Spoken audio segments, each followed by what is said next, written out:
Saat Reno melihat ke arah jendela, ada sosok wanita berpakaian batik Belanda dengan sosok wajah yang memprihatinkan sedang berdiri di depan kontrakannya.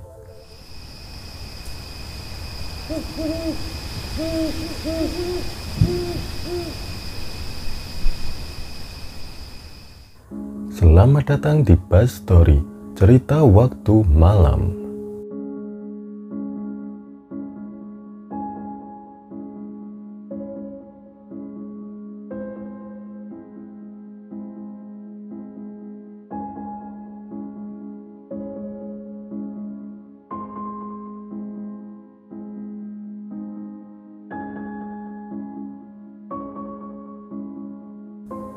Cerita horor ini bermula pada pertengahan tahun 2019. Kala itu, Reno baru menikah dengan seorang perempuan yang memiliki kemampuan indigo bernama Mila. Sejak dari kecil, Mila bisa melihat sosok makhluk halus tak kasat mata. Bahkan sampai saat ini, meskipun dia sudah menikah dengan Reno, dia masih melihat hal-hal gaib tersebut. Banyak yang beranggapan bahwa Mila mendapatkan titisan dari buyutnya dahulu. Sebelumnya, Reno bekerja di salah satu vendor bengkel motor resmi di Jawa Timur. Tapi karena suatu alasan tertentu, Reno harus memutuskan resign pada 30 Desember 2019 dan menerima lowongan pekerjaan dari teman lamanya yang ada di Jakarta. Reno dan Mila sudah berada di stasiun kereta api tepat pada pukul 15 sore. Mereka pun segera masuk ke gerbong kereta api. Pada saat keberangkatan, Reno tidak sengaja melihat ke arah luar jendela gerbong kereta dan tersentak kaget melihat sosok berjubah hitam misterius yang melambaikan tangannya ke arah kereta. Setelah melihatnya, Reno segera mengucap doa agar sosok tersebut bukanlah pertanda buruk bagi keluarganya. Singkat cerita, mereka telah tiba di Jakarta pada pukul 4 pagi. Reno dan istrinya langsung pergi ke kontrakan barunya dengan menggunakan taksi online. Saat di perjalanan, Reno baru menyadari bahwa sopir itu sesekali melirik dari kaca spion tengah dan bertanya, "Dari Jawa ya?" Reno yang sudah kelelahan tidak menggubris pertanyaan dari sopir tersebut dan menyandarkan kepalanya. Anehnya, jalannya mobil mulai bergoyang seperti sengaja dimainkan gas dan remnya. Reno yang mulai merasa mual itu pun menjawab, "Iya Pak, dari Jawa Timur." Akhirnya taksi online itu pun kembali stabil. Karena merasa aneh dengan perilaku supir tersebut, Reno pun kembali mengecek alamat yang ia tuju dari aplikasi Google Map. Dan terlihat mobil yang mereka tumpangi menyimpang dari jalur dan tidak sesuai aplikasi. "Loh Pak, ini harusnya lurus," ucap Reno dengan sedikit ngotot. Sopir itu balas ngotot dan menjawab, "Diam, saya cari jalan tikus biar cepat sampai." Reno pun hanya diam sambil melihat aplikasi map. Sedangkan istrinya dari tadi sudah merasa ketakutan karena takut ada hal yang akan terjadi di dalam mobil. Sampai akhirnya setelah melalui jalan itu, aplikasi kembali menunjukkan jalur yang benar. Reno pun akhirnya merasa lega. Setelah sampai di alamat yang sesuai, Reno yang hendak mengeluarkan beberapa uang tunai dan memberikan kepada sopir taksi itu terhenyak kaget melihat kondisi wajah sopir itu yang menyeramkan. Sopir itu memiliki wajah yang sedikit hancur, dengan leher yang memiliki luka lebam, dan juga dengan kondisi tangannya melepuh seperti terkena cairan air keras. Tidak hanya itu, sopir itu juga melotot dan berkata dengan lantang, "Cepat keluar." Reno dan istrinya ketakutan dan langsung keluar dari mobil dan berlari menuju kontrakan barunya. Terlihat gerbang dari kayu yang bertuliskan kontrakan mawar. Reno pun berteriak memanggil temannya, tapi nihil, tidak ada jawaban. Reno yang masih berusaha dengan menelepon temannya pun sama, tidak ada jawaban. Reno dan istrinya hanya bisa berdiri dan menunggu sambil menatap beberapa rumah yang berhimpitan di depannya. Reno pun melirik ke sana kemari sambil melihat siapa tahu ada yang bisa menolongnya. Namun tempat itu nampak sepi, tidak ada orang. Sampai akhirnya Reno melihat ada pos kampling tanpa penerangan. Mereka pun segera menuju ke sana. Namun tempat itu sudah tidak digunakan lagi, dengan kondisi yang kotor dan berantakan. Bahkan tiang yang terbuat dari kayunya pun sudah hampir habis dimakan rayap. Tidak memedulikan itu semua, dia dan istrinya duduk di pos tersebut. Tapi istrinya berkata, "Mas, aku takut." Reno hanya bisa menjawab, menenangkan kalau istrinya akan baik-baik saja dan tidak usah takut. Belum lama mereka mencoba memejamkan mata, istrinya tiba-tiba berteriak dan berkata ada sesuatu yang merayap di kakinya. Reno pun bergegas memeriksanya dengan senter HP dan ternyata memang ada kelabang yang merayap di kaki istrinya. Anehnya, saat Reno bergegas untuk menghilangkannya, kelabang tersebut malah bertambah semakin banyak. Istrinya yang ketakutan berteriak dan langsung lompat menjauh dari tempat itu.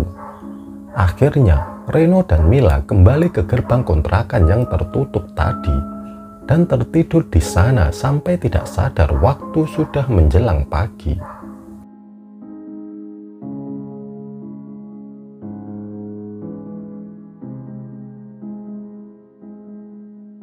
Saat pagi, ada seseorang yang membangunkan mereka.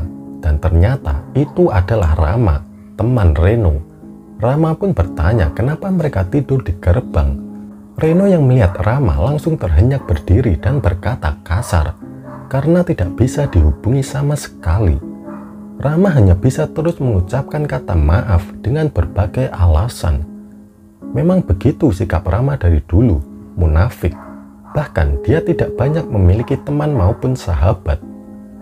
Reno dan istrinya diantar masuk ke halaman kontrakan yang sudah ia pesan melalui Rama. Kontrakan ini memiliki lahan yang luas hingga ada 10 kontrakan yang terdiri dari 3 petak dengan kondisi yang masing-masing sudah memiliki gazebo dan tembok yang tinggi. Reno kembali menceritakan semua kejadian aneh yang sudah ia alami. Namun Rama tidak percaya. Omong kosong. Tidak mungkin ada hantu seperti itu di kota besar seperti ini. Mungkin saja karena kondisi fisik sopir memang seperti itu, kata Rama. Reno pun mengangguk dan berkata mungkin itu masuk akal. Tapi dia menceritakan juga tentang pos kampling yang banyak kelabang itu.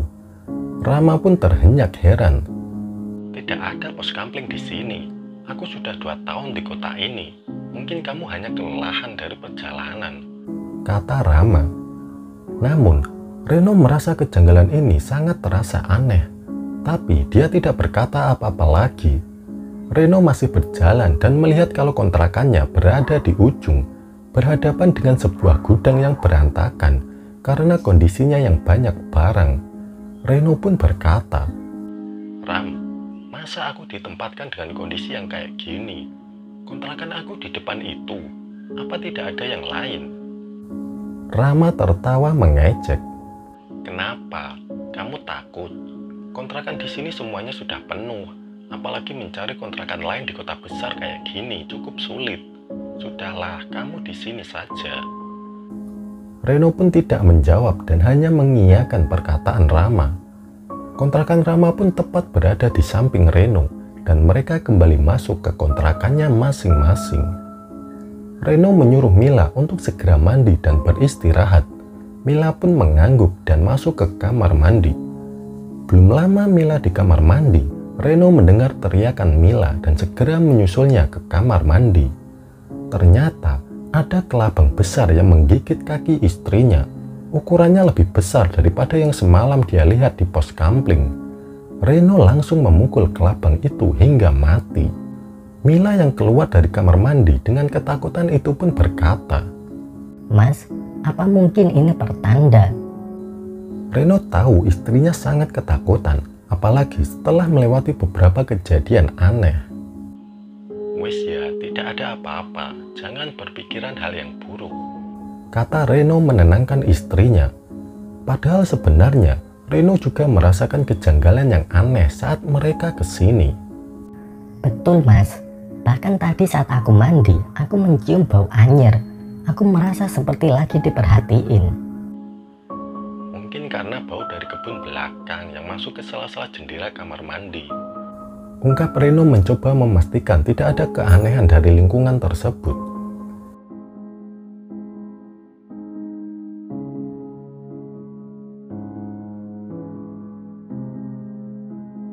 Keesokan harinya, hari pertama Reno bekerja, dia berangkat menuju kantor barunya bersama Rama. Dia pun pamit kepada istrinya. Untuk berjaga-jaga, dia bilang ke Mila kalau dia takut, nyalakan saja lampu seluruh rumahnya. Reno pun bergegas duduk di jok belakang motor Rama. Saat di perjalanan keluar gerbang komplek, dia kembali memastikan pos kampling yang sebelumnya. Dan ternyata tempat itu tidak ada, semuanya sudah berubah menjadi material batu. Rama bergeming aneh namun tetap menuju ke kantor. Pada saat di kantor, kerjaan begitu banyak sampai dia harus langsung lembur.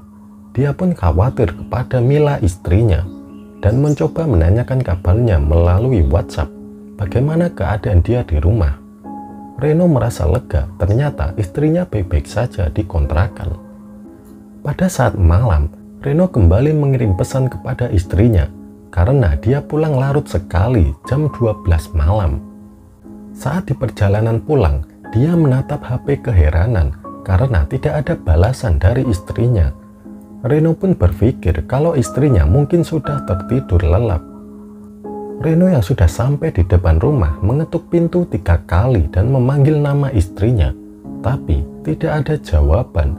Sampai akhirnya istrinya membukakan pintu dan berteriak kaget. Astagfirullah, kamu siapa? Reno tersentak kaget. Mila, kamu kenapa? Ini aku suami kamu. Sambil memperlihatkan semua bukti kalau dia adalah suaminya dengan menunjukkan isi chatting WhatsApp kalau dia pun akan pulang malam. Mila kaget. Lalu itu tadi siapa? Mila yang terbata-bata menjawab. Reno bertanya, siapa? Ada kamu yang masuk tadi langsung ke kamar mandi. Ucap Mila dengan wajah yang pasi karena takut. Reno dan Mila langsung bergegas melihat ke kamar mandi. Ternyata tidak ada siapapun di sana. Lalu itu tadi siapa? Keesokan harinya, Reno kembali bekerja seperti biasa. Saat di perjalanan, dia bertanya kepada Rama mengenai kejanggalan di kontrakan itu. Rama seperti tidak peduli dengan cerita Reno. Dia hanya berkata, "Itu mungkin hanya perkenalan saja." Beruntungnya, pekerjaan di kantor hari ini cepat selesai sampai sore hari. Jadi, Reno bisa langsung pulang dan menemani Mila sejak sore. Tidak ada apa-apa yang terjadi. Hingga malam jam 9 saat Reno dan Mila hendak tertidur, tiba-tiba ada yang melempar batu yang membuat kaca jendela mereka pecah. Reno yang kaget langsung tersentak dan memeriksa keadaan di luar. Saat hendak melihat ke arah jendela, tiba-tiba lampu di rumah semuanya padam. Saat Reno melihat ke arah jendela, ada sosok wanita berpakaian batik Belanda dengan sosok wajah yang memprihatinkan sedang berdiri di depan kontrakannya. Dengan kedua matanya yang berwarna merah terang menatap ke arah Reno. Bahkan lehernya diikat tali tampar berwarna putih yang mengeluarkan banyak darah. Sosok itu terus menggedor jendela kaca rumah. Astagfirullah, ucap Reno menatap ke arah jendela, dan sosok itu langsung menghilang. Kenapa, Mas? Tanya Mila pelan. Tidak ada apa-apa. Reno kembali menyalakan lampu rumah dengan MCB karena dia melihat kalau kontrakan yang lain masih tetap menyala. Lantas, Reno menceritakan kejadian itu kepada Mila untuk lebih waspada. Keesokan harinya, setelah pulang dari tempat kerja, Mila bercerita kepada Reno. Saat dirinya berjalan untuk belanja sayur, tiba-tiba ada seorang ibu-ibu dari salah satu penghuni kontrakan. Ia berkata, kalau rumah yang Mila tempati itu awalnya adalah gudang yang sudah lama tidak dihuni oleh manusia. Ibu itu berkata kepada Mila untuk hati-hati, apalagi pada saat Mila sedang sendirian di rumah. Mila yang mendengar itu pun langsung mendadak ingin pindah. Keesokan harinya, Reno bercerita kepada Rama untuk sekedar bisa membantunya mencarikan tempat lain. Dan Rama yang tetap seolah tidak peduli hanya berkata, "Tunggu sajalah 1 bulan lagi sampai masa kontrakan itu habis." Reno yang tetap ingin pindah pun bergegas ke rumah pemilik kontrakan dan bertanya mengenai kebenaran bahwa kontrakannya itu dulunya gudang yang tidak berpenghuni. Ibu kontrakan itu tidak bisa mengelak lagi dan mengatakan bahwa dia yang meminta Rama mencarikan penghuni baru kontrakan itu. Reno pun baru tahu ternyata Rama selama ini mengetahui kabar itu dan sengaja melakukannya semata-mata agar dia mendapatkan komisi dari ibu pemilik kontrakan. Reno yang tidak terima langsung kembali ke kontrakannya dan bergegas memasukkan barang-barangnya ke koper bersama istrinya dan memutuskan untuk resign dari kantor. Reno dan istrinya kembali pulang ke kampung halaman mereka di Jawa Timur. Reno juga tidak menghiraukan telepon dari Rama karena kali ini dia sudah benar-benar kecewa dan tidak terima.